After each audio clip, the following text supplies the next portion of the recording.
आज ही देर रात आपने अपने जो सभासद हैं, जो दावेदार हैं, उन लोगों की मीटिंग बुलाई आपने। नामांकन प्रक्रिया पूरी हो गई, आगे की रणनीति किस तरह से तैयारी है? देखिए, सबसे पहले तो आपका बहुत बहुत शुक्रिया जनाब। अस्सलाम वालेकुम, आदाब, नमस्कार, जय भीम। देखिए, राष्ट्रीय लोकदल से हम चुनाव लड़ रहे हैं और हमारी पार्टी का गठबंधन है समाजवादी पार्टी, राष्ट्रीय लोकदल, आज़ाद समाजवादी पार्टी। हमारे पास तीनों पार्टी की पूरी टीम है और हमारे 25 के 25 वार्ड पे सभासद चुनाव लड़ रहे हैं। राष्ट्रीय लोकदल के सिंबल पे नल का हमारा निशान है। हमने सभी सभासद को बुला के सबको कहा कि अपने अपने क्षेत्र में जाओ, अपने वार्ड में जाके काम करो। उनको घर घर जाके डोर टू डोर बताया कि हम क्या करेंगे कस्बे के अंदर।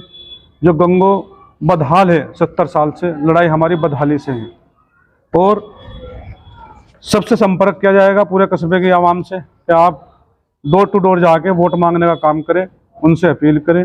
और ये हमने पूरी तैयारी की है क्योंकि हम घर घर जाएंगे और जिसके पास मैं न जा पहुँचूँ, आपके माध्यम से मैं गंगो की गयूर आवाम से अपील करना चाहता हूँ कि आप एक बार मुझे ज़रूर मौका दें, क्योंकि आपने एक परिवार को 70 साल मौका दिया है। सिर्फ मैं 5 साल मांग रहा हूँ गंगो के विकास के लिए, गंगो के भाईचारे के लिए, गंगो की खुशहाली के लिए, आपके बच्चों के मुस्तकबिल के लिए मैं कुछ गंगो में करना चाहता हूँ। ये मेरा जुनून समझ लो, ये मेरा सपना समझ लो।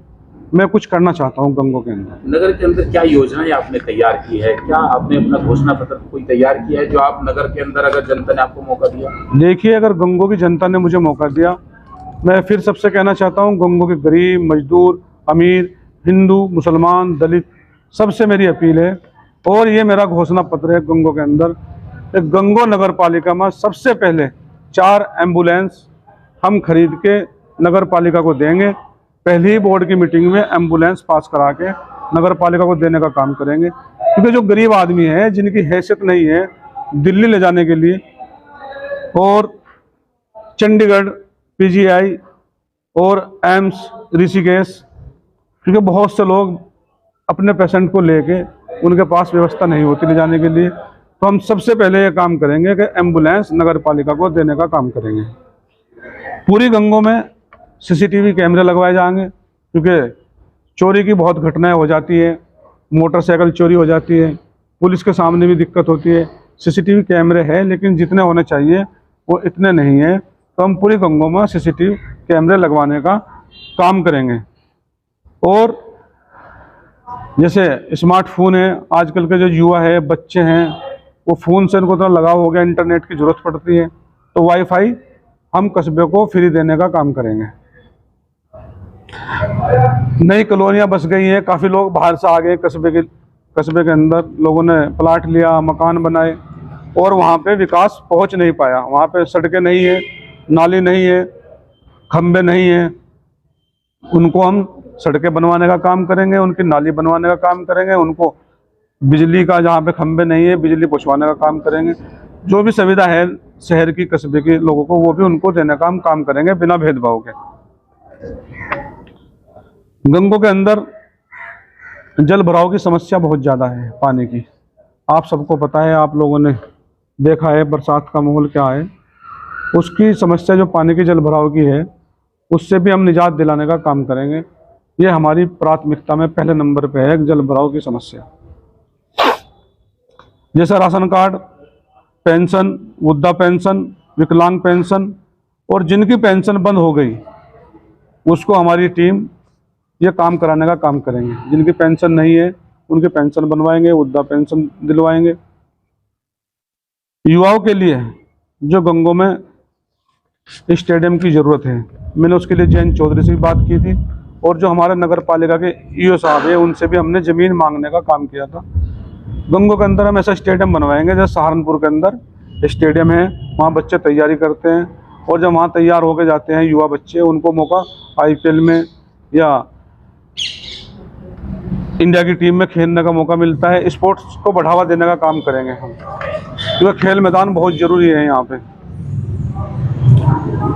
गंगो नगर की जो साफ़ सफाई की समस्या है, जो हमारे यहाँ आज तक के चेयरमैन बनते आ रहे हैं एक ही परिवार के लोग, मैं गारंटी से बोल सकता हूं कि 35 कर्मचारी नगर पालिका की बजाय उनके पर्सनल काम के लिए वो यूज करते हैं। 35 कर्मचारी, मैं कहना चाहता हूं अगर वो 35 कर्मचारी नगर पालिका के लिए काम करे, जो साफ सफाई पर ध्यान रखे, और 35 और एक्स्ट्रा भर्ती करके अगर 70 कर्मचारी और कस्बे में बढ़ा दी जाए, जो नालों की दिक्कत है, जो साफ सफाई की दिक्कत है, जो परेशानी है, क्योंकि आप सहारनपुर के अंदर, मैं भी रहता हूँ सहारनपुर के अंदर, क्योंकि वहाँ पे डस्टबिन दी जाती है 2 घर के अंदर, और हमारे जो कर्मचारी हैं वो सुबह आते हैं, सारा कचरा उठा के गाड़ी से ले जाते हैं।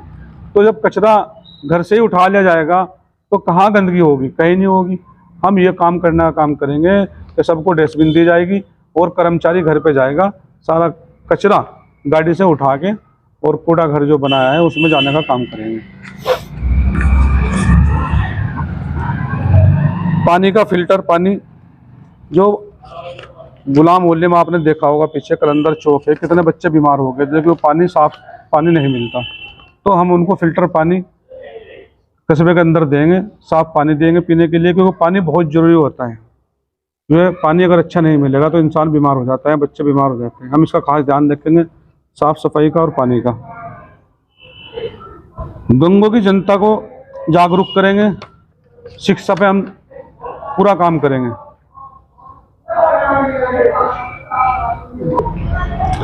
हम गंगों में शिक्षा पे काम करेंगे और गंगों में कम से कम 4 तो हम हाई स्कूल बनवाएंगे और 2 गर्ल्स इंटर कॉलेज देने का हम काम करेंगे। अगर हम शिक्षा पे काम नहीं करते, शिक्षा पे हम जागरूक नहीं करते, तो हम गंगों की साफ सफाई भी नहीं कर सकते। उसका यह है जब बच्चे पढ़ लेंगे, लिख लेंगे, उनको जीने का एक तरीका उनकी ज़िंदगी में आ जाएगा, फिर हमें वो खुद ही इस बात का ध्यान रखेंगे कि साफ सफाई का भी ध्यान रहेगा और हमें ज़्यादा मेहनत करने की ज़रूरत नहीं पड़ेगी। हम शिक्षा पे हमारा पूरा फोकस है, पूरा हमारा जो घोषणा पत्र है हमने इस पर शिक्षा पर भी हम 50% काम जो पैसा आएगा 5 साल का, उसका 50% हम शिक्षा पर लगाएंगे, बच्चों की पढ़ाई के लिए, लिखाई के लिए। रिक्शा और ठेली वालों के लिए यहाँ पे स्टैंड नहीं है गंगों के अंदर। जितने भी रिक्शा वाले हैं वो उनके पास कभी भी कोई आ जाता है सहारनपुर से आरटीओ और पकड़ के चालान कर देता है, क्योंकि उनके पास कहीं रिक्शा वालों के स्टैंड खड़ा करने के लिए नहीं है और पुलिस वाले भी उनको परेशान करते रहते हैं। तो उनके लिए जगह खरीद के दी जाएगी, उनका एक स्टैंड बनवा के दिया जाएगा, बाकायदा उनके ऊपर टीन सेट लगा के दिया जाएगा, जिससे उनको बरसात में धूप में परेशानी ना हो, क्योंकि रिक्शा वाले पूरे दिन मेहनत करते हैं और जब जाके अपने बच्चों का पेट भरने का काम करते हैं। हमने रिक्शा वालों के लिए भी ध्यान रखा है। और जैसे दिल्ली के अंदर मोहल्ला क्लिनिक है, केजरीवाल सरकार ने बनवाया है, और जितने भी सरकारी स्कूल थे उनको इतना अच्छा कराया कि उनको प्राइवेट से भी अच्छे बनवाए स्कूल को, वो आपको मैंने बता दिया। लेकिन हम हर मोहल्ला क्लिनिक 4-5 मोहल्लों को लगा के एक मोहल्ला क्लिनिक बनवाएंगे, जिसमें दवाई फ्री देने का काम होगा, डॉक्टर का इंतजाम होगा और जांच का इंतजाम होगा। ये भी हम यहाँ पे काम करेंगे, गंगों के अंदर दवाई फ्री देने का काम करेंगे। सहारनपुर के अंदर आपने देखा होगा हरियाणा में गुड़गांव के छोटे छोटे पार्क बनवा के उनके अंदर ओपन जिम बनवा रखे हैं, बच्चों को खेलने के लिए झूले लगवा रखे हैं। तो हम गंगों के अंदर खुला जिम बनवाएंगे, ओपन जिम, और उन बच्चों के लिए खेलने के लिए झूले लगवाने का हम काम करेंगे। विकलांगों के लिए हर महीने कैंप लगाकर बैसाखी व 3 पहियों की साइकिल की व्यवस्था हम लोग करेंगे। ये तो हमारा घोषणा पत्र है। और एक बारात घर, जहाँ जहाँ मोहल्ले में बारात घर की ज़रूरत है वहाँ हम लोग बारात घर बनवाने का काम करेंगे। और कोई सवाल? हाजी जी, अभी आपके ऊपर समाजवादी के नेता ने कई आरोप लगाए, कहा कि 2 नेताओं ने कुछ पैसे ऐड कर टिकट देने का काम किया रालोद से। ये आरोप कितने सच हैं? किसने लगाया आरोप? समाजवादी पार्टी के एक नेता है जो नगर के अंदर। इरफान भाई ने जी।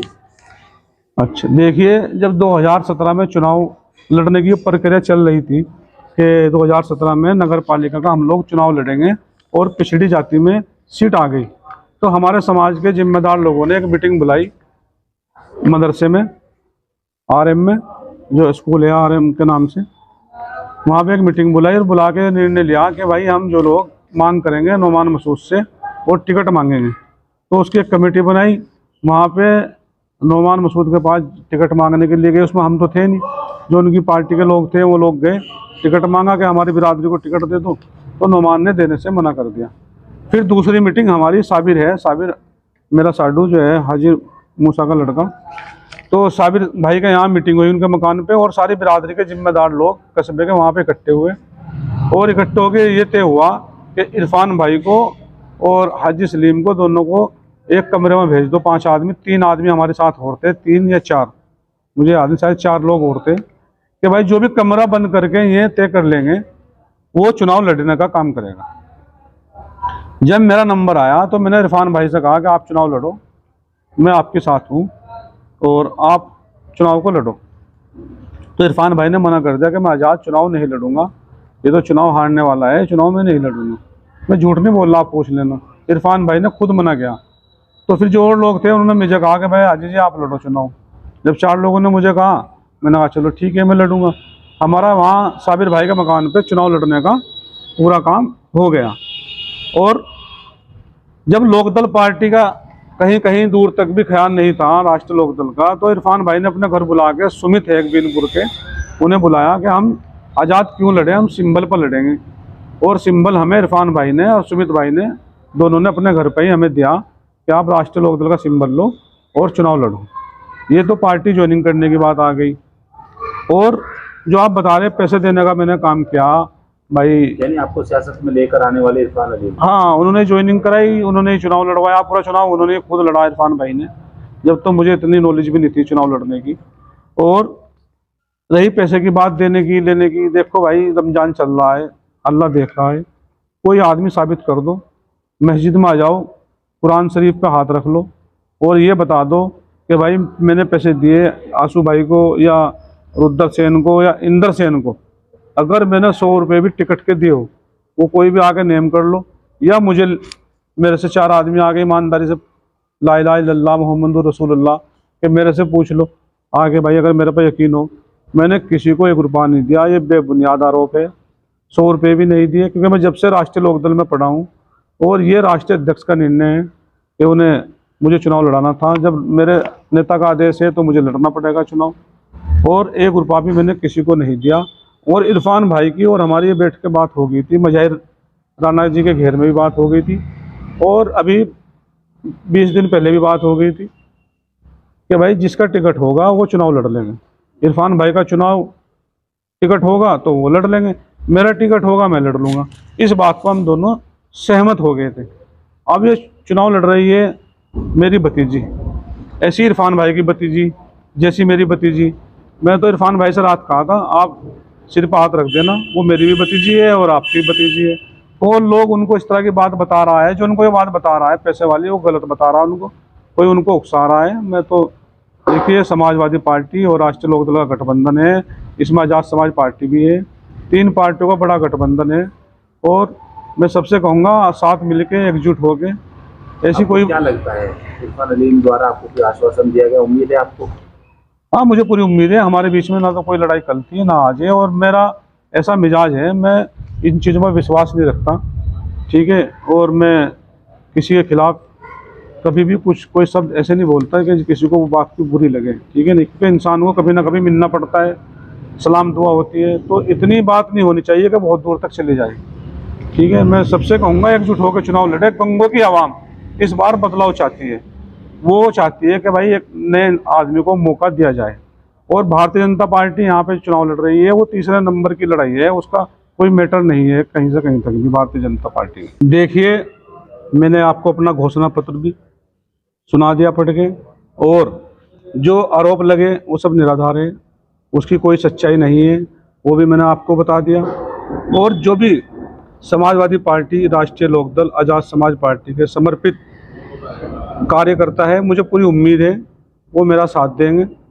असदुल्ला अजमेरी से भी मैं कहना चाहूँगा, इरफान भाई से भी मैं कहना चाहूँगा, और मुजाहिर राणा जी से भी कहना चाहूँगा, ये आपकी भतीजी चुनाव लड़ रही है। और पूरी गंगों की गयूर आवाम से एकजुट होके एक बार मुझे सेवा का जरूर मौका दे, क्योंकि टाइम बहुत कम है। हो सकता है मैं आप तक ना आ पहुँचूँ, क्योंकि मेरी तबीयत आप सबको पता है, किडनी ट्रांसप्लांट है मेरा, और ज़्यादा मैं भाग नहीं सकता। कोशिश करूँगा आप तक आने के लिए, लेकिन आपके द्वारा मैं सबसे अपील करना चाहता हूं कि एक मौका सेवा का मुझे ज़रूर दें। मैं आप लोगों की सेवा 24 घंटे करने के लिए तैयार हूं। धन्यवाद। जय